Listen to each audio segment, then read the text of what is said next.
So in recent decades, obviously we've seen a real change in the way we communicate. So we've seen the advent of social media platforms, and importantly, they have massive audiences. And I think one of the things I really like about social media is that you can probably have conversations with people that it's really difficult to have those conversations otherwise. And I've heard criticisms that, it's a lot of time to invest and, maybe we're not being given sufficient time to do that. What I would say is, many of us are spending days, months, in some cases years, often involving blood, sweat and tears to understand our favourite animal, our favourite plant, ecosystem, whatever it might be, to not go that extra little bit of effort to communicate, what that research means. It seems a bit of a shame to me. So I think we live in this information age, and if we just sort of put things out there passively and expect people to find them and understand them, we're probably kidding ourselves.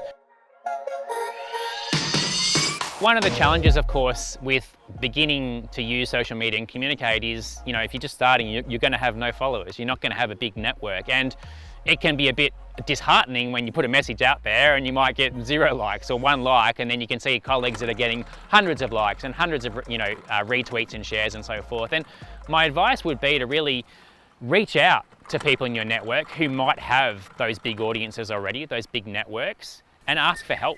And there's many of us in the community that are fortunate and have worked really hard to cultivate and create those networks and those groups of followers that really would love to be able to help, get your messages out as well. So make use of the community. The point about, how many followers you have, how many likes you get and so forth, I think in some ways that misses the point of what, good science communication and use of social media is about. Because I would argue that even if you connect with a single person and they understand the importance of your work in a better way, and they might actually then go on to share that with others, use that in their lives, that should be, I would argue, the metric of success, rather than, whether you've got 10,000 followers or 1 million followers. So I think it's really important when we think about social media, about the ways that we can both provide information and also how people might receive that and understand that information. So some people love text, so things like Twitter and so forth can be useful in that sense.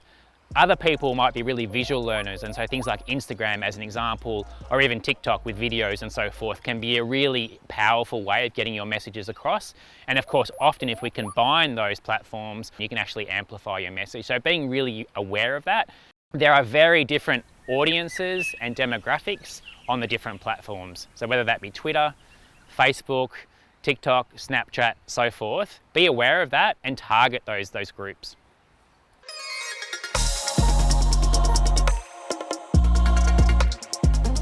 So why start TikTok?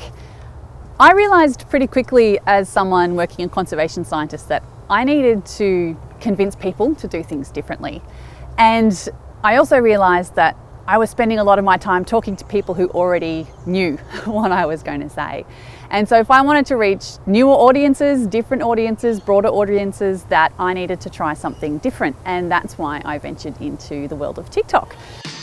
It's been an interesting experience, but it's been really incredible because it's forced me to think more carefully about what the average Australian already knows and what they're interested in, and try and meet them there with that knowledge instead of just force my ideas down their throat. And it's been a really incredible way of forming a community of people, hearing the kinds of things that they're interested in and responding to those. People ask me questions and I get to respond with a funny little video, and people show me their amazing thing that they saw in their backyard and they want to know more about it. And it's a really nice way of having a conversation with people about nature rather than just providing information in a pamphlet.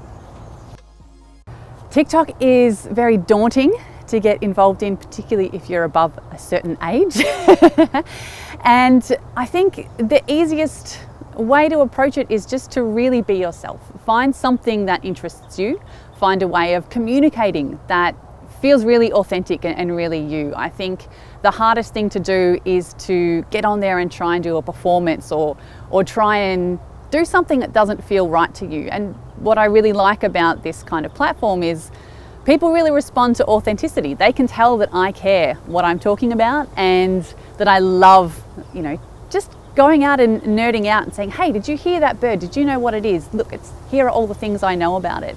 And people really respond to that. So I just encourage you to keep it simple and be yourself.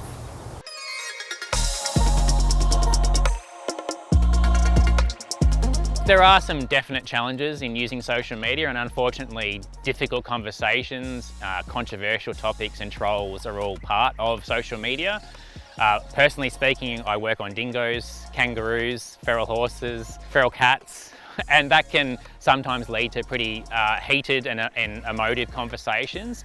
I think the important thing there really is to stop and listen to other people. As difficult as that might be, it can actually lead to change and then there are better conservation outcomes. Obviously, if people are being overtly horrible, nasty trolls, then there are functions, of course, to deal with that, including blocking people and reporting them and so forth. In general, a lot of people who use social media in a scientific sense talk about how supportive the social media community is, including sharing challenges. I think the most important thing and most exciting thing for me in terms of engaging on social media is just the excitement that people have. I think we forget quite often how much people are just excited about stories to do with nature and wildlife, and they just are craving for these wonderful stories about the weird and wonderful things that we do, and also hope and that good things are happening. You know, we're awash with doom and gloom in this world with the climate change and the biodiversity extinction crisis.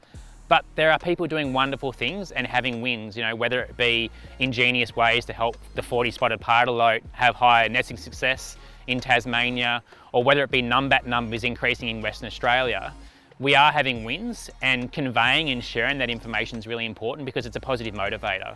We know, unfortunately, that often groups like fungi or invertebrates just often don't get the attention that they deserve, despite the fact that they're super diverse. They're wonderful, they're amazing, they're so important for the environment. There are really passionate communicators on social media talking about these groups, their connection with these species, their work, and the importance of that for our world. So I think it's really important, therefore, that we're hearing diverse voices to make sure that the work that we're doing and the importance of that work is both accessible and also relevant to a diverse cross-section of society.